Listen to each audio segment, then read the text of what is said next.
porque é uma compreensão. Se nós formos ver, podemos fazer um exemplo, se eu olho e vejo ali do outro lado dessas paredes, as montanhas com suas florestas, alguém pode vir e me descrever aquilo. Eu posso ver aquilo refletido num espelho um pouco sujo, um pouco torto. Eu vou ter uma noção do formato das montanhas, eu vou ter noção de onde tem árvore, onde tem pasto, mas só se eu passear nelas, se eu examinar cada folha, é que eu vou realmente estar vendo essas montanhas. E é o que acontece com a visão beatífica.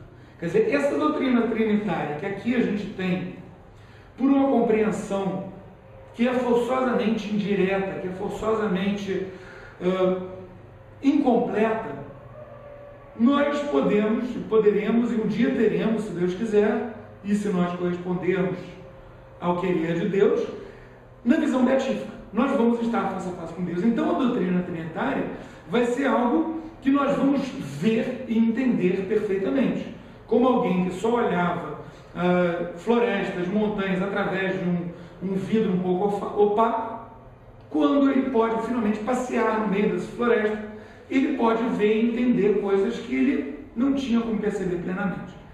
Então, no céu nós teremos isso. Talvez alguns tenham a graça de ter uma experiência mística na Terra, que faz até com que muitas vezes todos esses estudos se revelem como verdadeiros, sim, mas tremendamente incompletos. É o que aconteceu com São Tomás de Aquino. São Tomás de Aquino, ele escreveu a Suma Teológica, que tem inclusive uma parte maravilhosa sobre a doutrina trinitária, e um dia teve uma experiência mística. Ele disse: aquilo que eu escrevi é palha. O que quer dizer que é palha? Quer dizer que não vale nada, lixo? Não, quer dizer que é tão leve, é tão fraco, perto da madeira de lei, que ele conseguiu perceber na experiência mística, e que ele nunca poderia colocar em palavras, ele nunca poderia explicar, por estar tão além da razão, ele só poderia conhecer. Então essa realidade, esses mistérios mais profundos,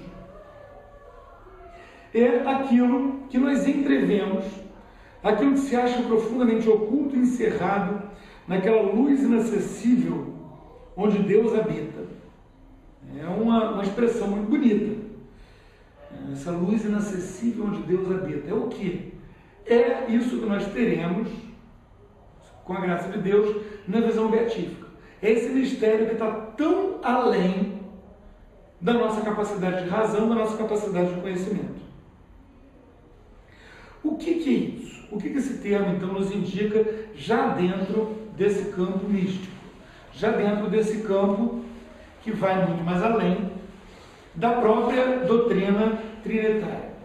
Ele nos indica que Deus é um, sim, um só. Se a gente pegar o credo mais longo, como é que ele começa? Credo in unum Deum, creio em um só Deus. E aí depois ele passa a falar das pessoas da Santíssima Trindade. Quer dizer, são 3 pessoas em um só Deus. Isso é a realidade objetiva. Se alguém acredita que tem 19 pessoas e 14 deuses, o que acontece? Essa pessoa está errada. O que tem na cabeça dela, o que tem no intelecto dela, não se adequa aos fatos. É como se alguém que estivesse vendo essa aula em vídeo dissesse que há 2 barbudos, um do lado do outro, fazendo gestos em coreografia. O que você diria? Que essa pessoa está bêbada? Ela está enganada? Ela não está falando a coisa que corresponde à verdade? Então, a gente sabe, porque a doutrina revelada é uma coisa que não se tem como atingir pela razão apenas, que há um só Deus em 3 pessoas. Pela razão, a gente tem como chegar a perceber que há um só Deus, que Deus existe e que Deus é uno. Isso a gente tem como perceber. E se a gente for ver, a maior parte das religiões naturais, se não todas, tem essa crença. O que é uma religião natural? A religião natural é aquela religião que é construída pelo homem em busca de Deus.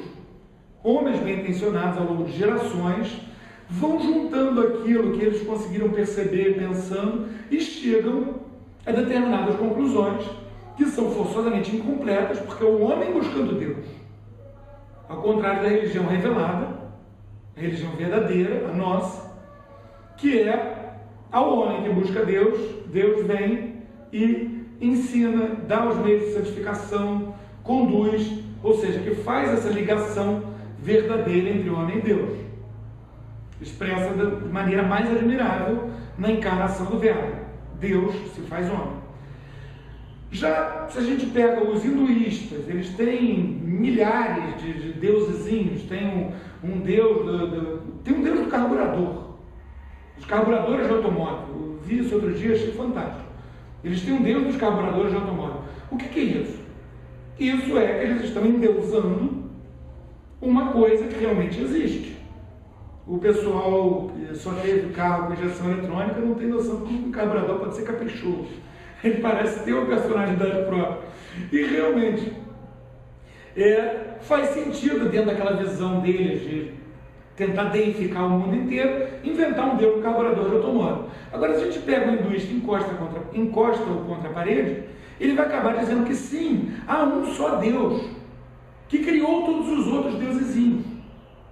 Ou seja, mesmo dentro do erro deles, de ficar em última instância cultuando, fazendo hare-hare, acendendo incensos e dando comida para um Deus falso que habitaria os carburadores dos automóveis, eles percebem que há um só Deus. A mesma coisa acontecia com os índios. Quando chegaram os jesuítas aqui, eles vieram falar com os índios que tentaram descobrir primeiro quem é um só Deus, em quem vocês acreditam.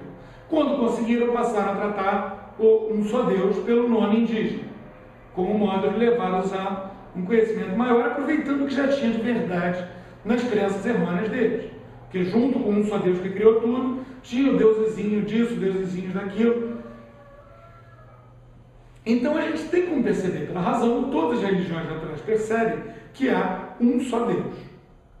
Agora, nós sabemos pela revelação que são três as pessoas que existem num só Deus, numa só divindade. Quais são elas? O Pai, que por ninguém foi gerado. O Filho, que foi gerado pelo Pai antes de todos os séculos. O Espírito Santo, que também, desde toda a eternidade, procede do Pai e do Filho. Na unidade da natureza divina, a primeira pessoa é o Pai. E com seu Filho unigênito, o Espírito Santo, é um só Deus e um só Senhor, não na singularidade de uma só pessoa, mas na trindade de uma só natureza, de uma só substância. O que quer dizer isso? Primeiro, há três pessoas e um só Deus. Não são três deuses. Não são três deuses distintos. Aí vai vir alguém e vai dizer, mas se eu somo, está na cara. 1 mais 1, 2 mais 1, 3. Então são três deuses. Ao que nós podemos responder, mas se você multiplica 1 vezes 1, 1 vezes 1, 1 só Deus. Não adianta vir com um truquezinho matemático, não é por aí. É por isso que se diz que é um mistério. É por isso que está tão acima da nossa razão. Então nós devemos considerar essas pessoas distintas, mas não desiguais ou diferentes. O que quer dizer isso? Distinto, mas não diferente, não desigual. Como em tudo que diz respeito a esse grande mistério, nós só temos a capacidade de fazer analogias, quer dizer, de fazer uma comparação. Se eu pego uma garrafa d'água, divido essa garrafa d'água em 3 copos, todos com exatamente a mesma quantidade, eles são distintos, mas não são desiguais. Eles são, contudo, diferentes. Então, a nossa analogia já para por aí. A gente não tem como ir muito longe. Por quê? Porque é um mistério. Se fosse uma coisa que tivesse ao alcance da nossa razão, a gente poderia perfeitamente entender isso, parando, pensando, estudando, entendi perfeitamente, é isso. Mas é uma coisa que está além do alcance da razão. A gente só tem como vislumbrar, como ver através de um vidro fosco, ver em um reflexo num metal não muito bem polido. A gente então só pode considerar as pessoas distintas através dessas suas propriedades. O Pai não é gerado, o Filho é gerado pelo Pai. O Espírito Santo procede do Pai e do Filho. Ah, mas espera aí, para ser gerado, quer dizer que primeiro tinha só o Pai, e depois veio o Filho. E aí, se o Espírito Santo procede do Pai e do Filho, quer dizer que primeiro teve que ter o Pai, aí ficou um tempo tendo só o Pai, depois um outro tempo com o Pai e o Filho, aí depois o Pai e o Filho, deles procede o Espírito Santo. É o que a gente tem que responder? Não. Por quê? É por isso que a gente diz que antes de todos os séculos, isso aconteceu, isso acontece, isso foi, isso é. Antes de todos os séculos. Por quê? Porque Deus criou o tempo. Deus é anterior ao tempo. Se nós pegamos, por exemplo, alguém faz uma chaleira de barro. Todo mundo consegue imaginar uma chaleirinha, né, com um biquinho assim. Uma chaleira de barro. A pessoa pode fazer o bico da chaleira, depois o corpo da chaleira e colar. Ela pode fazer o corpo da chaleira, depois o bico. Ela pode fazer tudo ao mesmo tempo, vai ficar parecendo uma lâmpada do ladinho. Ela pode fazer tudo ao mesmo tempo. Essa chaleira sendo feita tudo ao mesmo tempo, ela é, mesmo assim, uma chaleira em que a água vai passar antes por uma parte, depois por outra. O antes e o depois, quando a gente está criando um objeto, quando a gente cria um automóvel, quando a gente vai fazer, continuando com as minhas metáforas de automóvel, a gente vai fazer um caninho para onde vai passar a gasolina, a ponta que foi feita na máquina primeiro pode ser a ponta em que a gasolina vai passar depois, vai ir no sentido contrário. O antes e o depois tem vários sentidos, até dentro do tempo. Né? No caninho da gasolina pode virar, e principalmente em termos de lógica. A gente tem como ter um antes que vem junto com o depois, em termos de tempo. Por exemplo, uma cobra. Uma cobra, ela tem o veneno e ela tem a resistência ao veneno. Se ela tivesse o veneno sem ter a resistência ao veneno, ela morreria. Se ela tivesse a resistência ao veneno sem ter o veneno, essa resistência seria inútil. O que quer dizer isso? Quer dizer que quando a cobra foi feita, ela foi feita com a resistência ao veneno e o veneno, os dois ao mesmo tempo. Então não tem um antes e um depois ali. Mais ou menos a mesma coisa a gente pode usar como analogia ao Tratado de Santíssima Trindade. Por ser antes do tempo, do mesmo jeito que a resistência ao veneno e a produção de veneno na cobra são antes da verdadeira utilização desse veneno, ela só vai poder usar o veneno quando ela tiver os dois, o veneno e a resistência ao veneno. A chaleira, ela vai ser usada, ela já tem o bico e o corpo. Então, antes de Deus criar o tempo, antes que haja um antes e um depois, que se pode falar dessa geração do Filho e dessa processão do Espírito Santo. Ou seja, não é que tenha havido um momento em que houve Deus Pai apenas. Nunca houve Deus Pai apenas. Por quê? Porque não havia tempo. O tempo foi criado por Deus. Isso, inclusive, para nós, hoje em dia, é muito mais simples de entender do que para uma pessoa de um século atrás. Porque a física moderna conseguiu, pelos meios deles, comprovar e mostrar o tempo como uma dimensão do espaço. Ou seja, se não existia espaço, tampouco existia o tempo.